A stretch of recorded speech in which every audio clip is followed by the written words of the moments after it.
Okay, thank you. Thank you. Honestly, I love all of you. I don't know, this is the best. Who is offing it?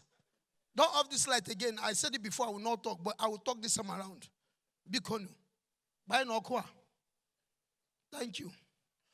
So, because anytime they take light, hold your neighbor's hand together so that we know that you are still together in that table.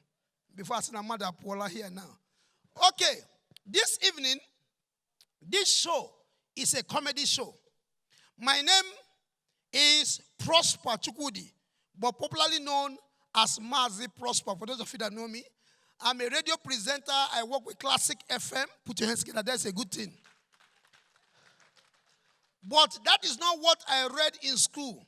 What I am doing now is not what I'm supposed to be doing. I'm a stand-up comedian and MC. But what I read in school, I read biochemistry from Ahmadu Bello University. Originally, what I'm supposed to be doing now, according to the course I read, I'm supposed to be doing bleaching cream or bomb.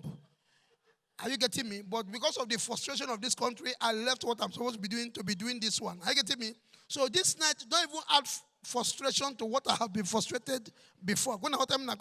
So anything I ask you to do or beg you to do, make sure you flow with me. My work this night is to help Mc Miti get people come out to make you laugh.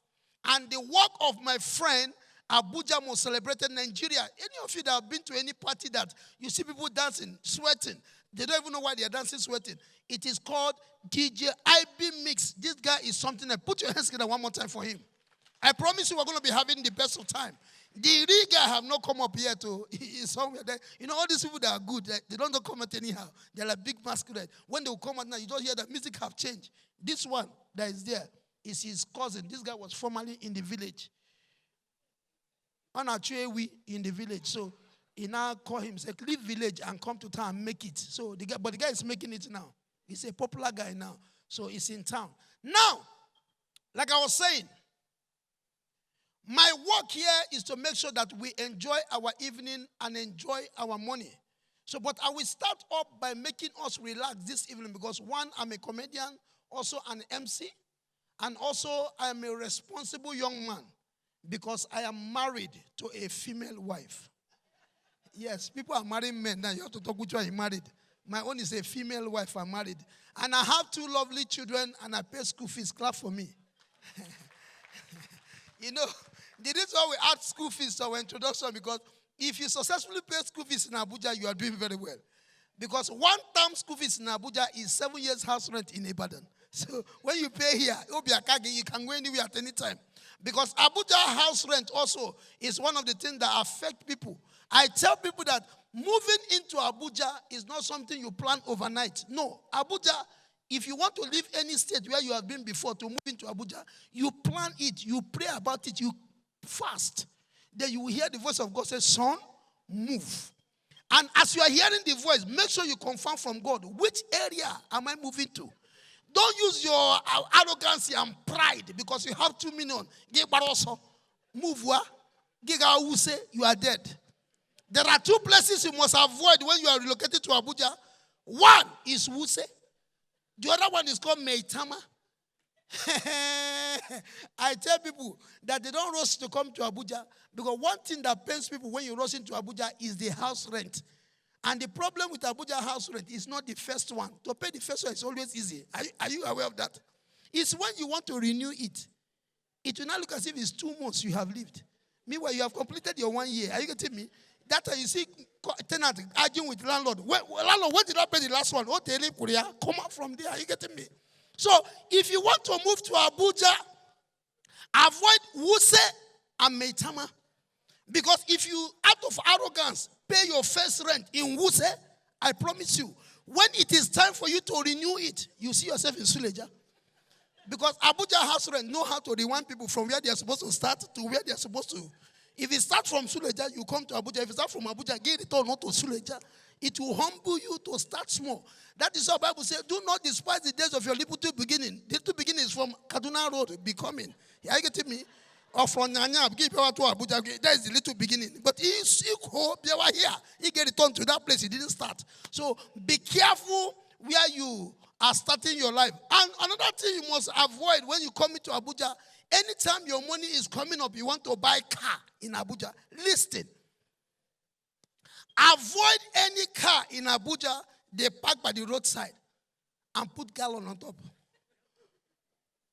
Any motor in rate the gallon, avoid it. And especially if they write buy me on the gallon, don't buy. Because it's not car that's supposed to tell you to buy it. It's you that's supposed to go and buy a car. So any car they write buy me, leave it. And especially if it is white gallon, that means that car have fuel issue.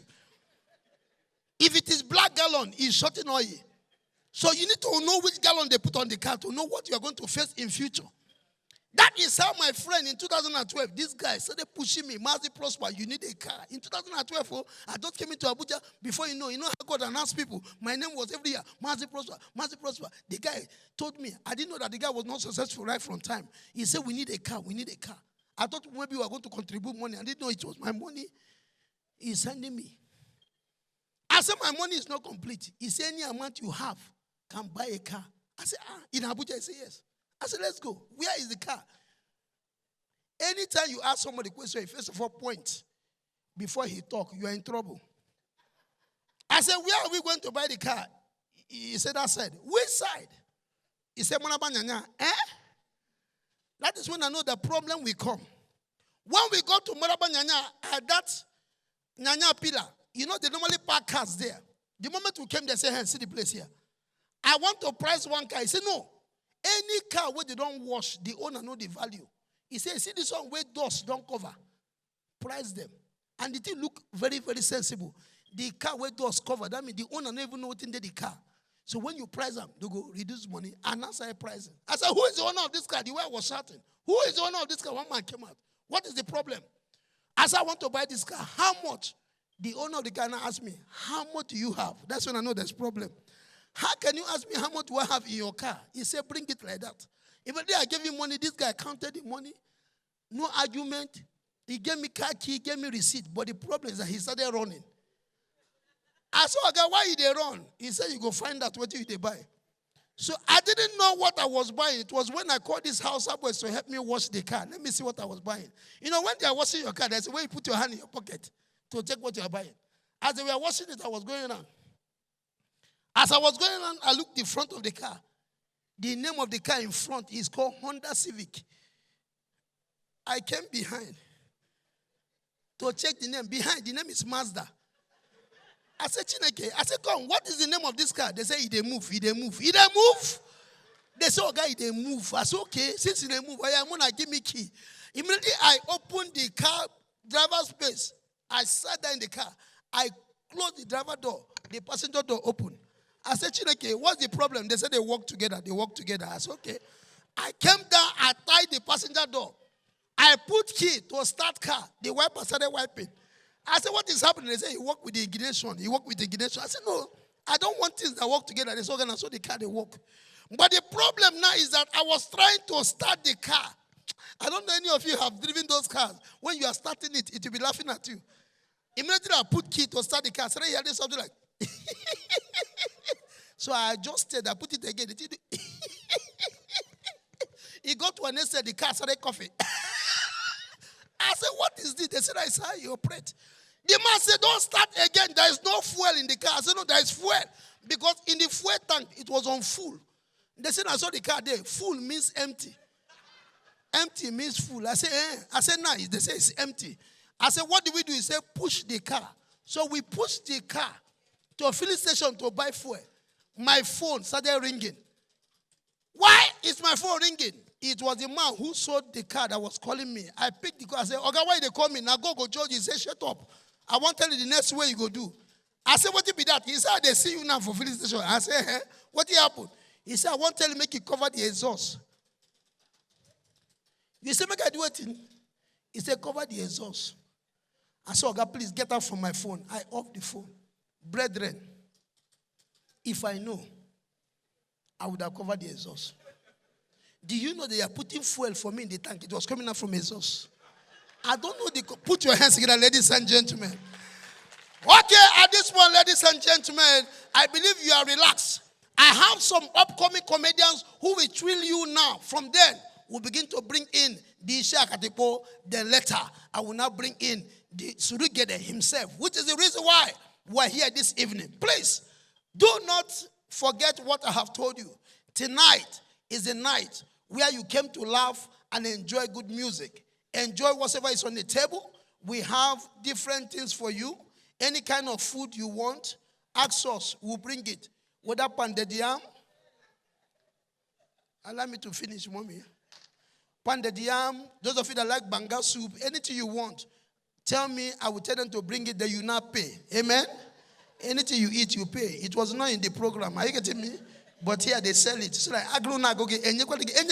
you stop being hungry in this place. I don't know whether you've noticed this. Do you know that in Abuja, people that have AC in their car don't sit normal? Have you noticed it? People that have AC in their car don't sit like normal human being. They always bend. Have you noticed it? Then they will not play music. As they are driving, they'll be bouncing. When they get to traffic light, instead of them to focus on what they are driving, they will now look at you that don't have AC. They will not shake their head. I don't know why they are. What's their business with you that don't have AC? Why are they shaking their head? My first car don't have AC. I know how I normally manage myself. Anytime I get to traffic light, when I know that those people will intimidate me, I will cross. Let me face road safety in front. But let them not do that. But the worst traffic light in Abuja is that one at Epi Junction, Epi Plaza. Have you noticed it? It's set to 198. I hate that light. I was driving one time. I was carrying my PA. We were going for an event. As we were driving, I was about to beat the light. One man in front of me don't match brake. I couldn't overtake. So I stepped on brake. A Monano Jeep parked here. Prado parked here. The Monano man will bounce. Look at us. Shake his head. The Prado man too did his own. Look at us. Shook his head. I told my PA. I said, wind up. He said, AC not there. I said, look, my car, come on, wind up, officer. The guy wind up, me too, and wind up. He said, what to go do next? I said, begin the bounce. Two of us started bouncing too. As they're looking at us, we're looking at them. But the problem now be say, the light not green, show green. We don't bounce, heat on the toes.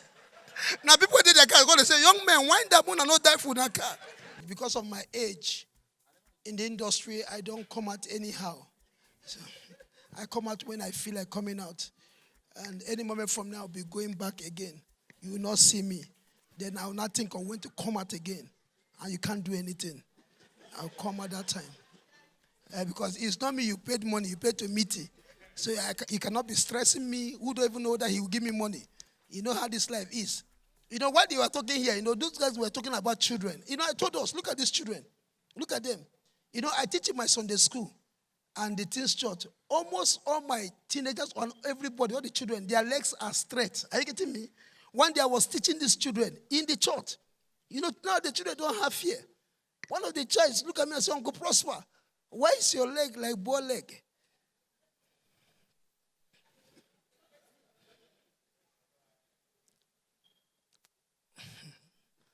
I just remember I'm born again. I almost knocked that child.